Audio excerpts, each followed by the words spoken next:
आपण पाहत आहात स्वराज्य न्यूज. सत्य हेच जे तुमच्या समोर.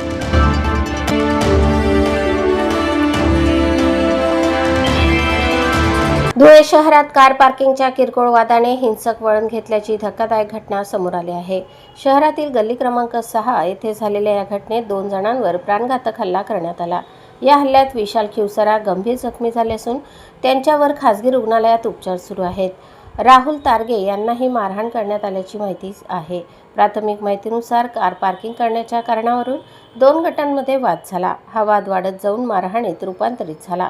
यावेळी माधव साळुंखे, हरीश बडगुजर आणि दीपक माळी यांनी विशाल खिवसरा व राहुल तारगे यांच्यावर प्राणघातक हल्ला केल्याचा आरोप आहे.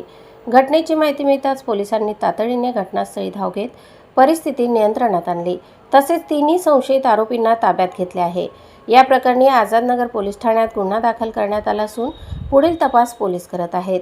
किरकोळ कारणातून झालेल्या या हिंसक घटनेमुळे परिसरात काही काळ तणावाचे वातावरण निर्माण झाले होते. मात्र पोलिसांच्या तातडीच्या कारवाईमुळे परिस्थिती सध्या नियंत्रणात असल्याची माहिती समोर आली आहे. प्रतिनिधी अजिम शेख आणि वृत्तनिवेदिका सीमा पाटीलसह स्वराज्य न्यूज, धुळे.